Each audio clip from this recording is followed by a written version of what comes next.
বন্ধুরা, travel and solution চ্যানেলের নতুন ব্লগে আপনাদেরকে স্বাগতম।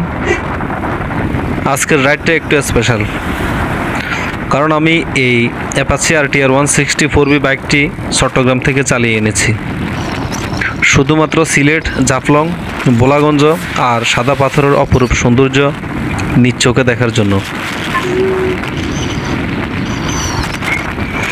সিলেট শহর ছেড়ে আমি এখন রওনা দিয়েছি জাফলংয়ের দিকে।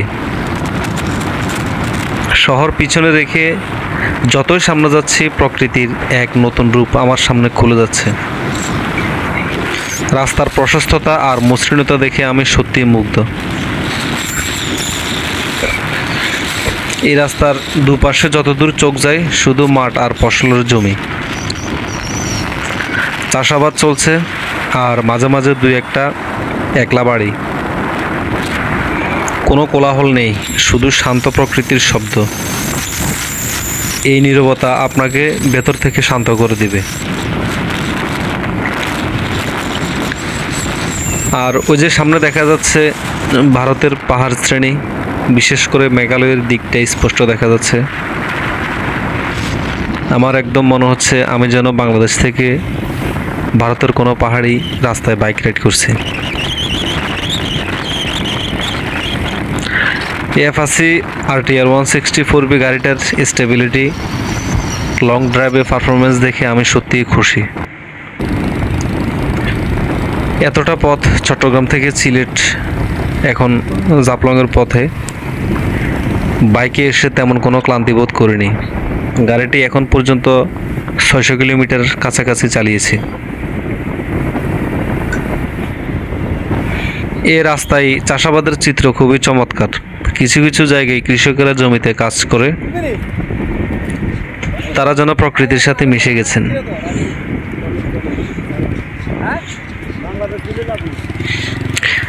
আমি এখন জাফলংয়ের কাছাকাছি। এই এলাকায় আসলেই মনে হয় বাংলাদেশ কতটা সুন্দর।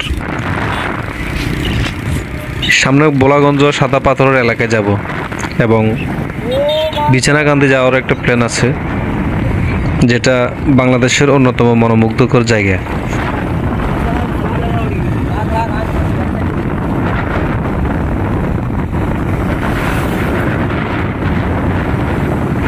রাস্তার দুই পাশে ঘরবাড়ি না থাকার কারণে আমি বাইক চালিয়ে আসলে অনেক মজা পেয়েছি। আর রাস্তাটি অত্যাধিক চওড়া এবং খুবই ফিনিশিং আছে রাস্তার। সম্ভবত সাম্প্রতিক সময়ে রাস্তাটি প্রশস্ত করা হয়েছে, কারণ এই রাস্তার চারপাশে কোনো বড় ধরনের গাছ দেখা যাচ্ছে না। আর যে ফসলের জমিগুলো দেখা যাচ্ছে, আমার মনে হয় দেখেই মনে হচ্ছে এখানে হয়তো বছরে একটা সিজনে ধান চাষ হয়, বাকি 2 সিজনে হয়তো জমিতে পানি থাকতে পারে।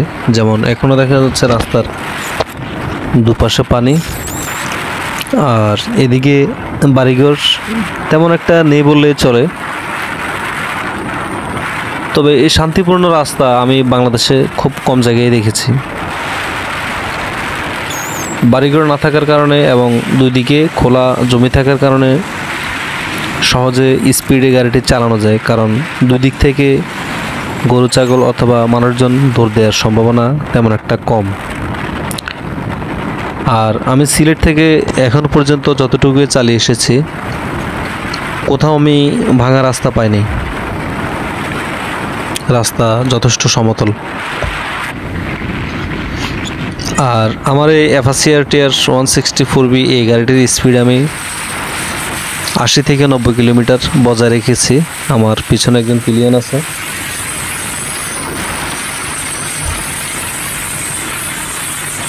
আসলে সিলেট অনেক সুন্দর একটি জায়গা।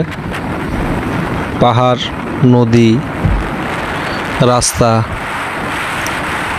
তারপরে চা বাগান, পাথর উত্তোলন, সব কিছু মিলিয়ে মনের মতো একটা সফর হবে আমার।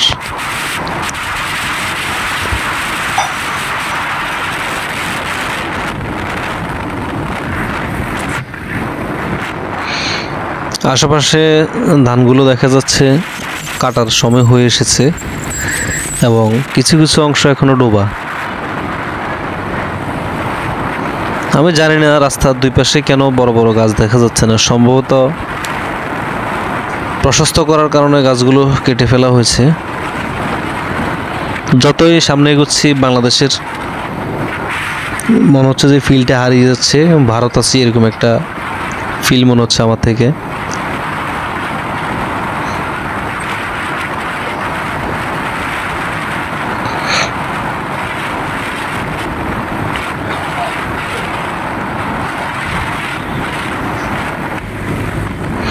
আর রাস্তাতে গাড়ি তেমন একটা নেই, তাই রাইডিং হচ্ছে একেবারে ঝকঝকে মসৃণভাবে।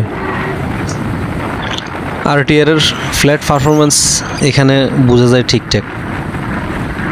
এদিকে ঘরবাড়ি জনবসতি কম থাকার কারণে মূলত রাস্তাগুলো ফাঁকা মনে হচ্ছে।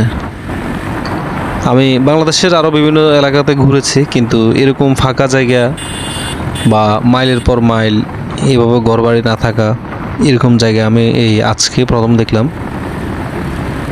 তো সিলেট এসে আমি মানে প্রথম দেখাতে আমি এই সিলেটের প্রেমে পড়ে গেছি। তো চট্টগ্রাম থেকে আসছি আমি 4 দিনের সফরে। রাত্রে ছিলাম আমি শাহজালাল মাজারের এখানে একটা হোটেলে। তো আজকে সিলেট জাফলং যাচ্ছি, জাফলং থেকে বোলাগঞ্জ সাদা পাথর যাব এবং ওখানে এক রাত থাকবো। এরপরে আবার সিলেট শহরে চলে আসব, দেন আরেকদিন স্টে করব শ্রীমঙ্গল।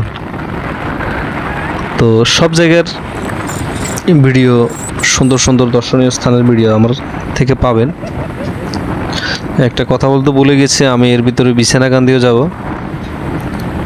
তো অবশ্যই পাশে থাকবেন, আমি জায়গাগুলোর ভিডিও আপনাদের সামনে তুলে ধরব।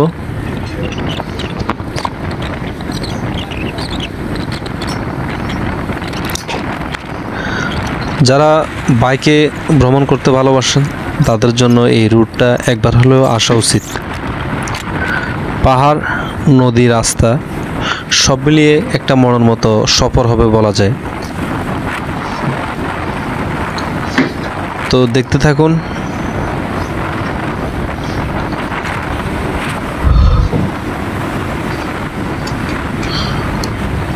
এই সিলেটের অপরূপ সৌন্দর্য দেখতে থাকুন। আর আপনাদের কোনো কোশ্চেন থাকলে অবশ্যই কমেন্টে জানাতে পারেন। ধন্যবাদ সবাইকে।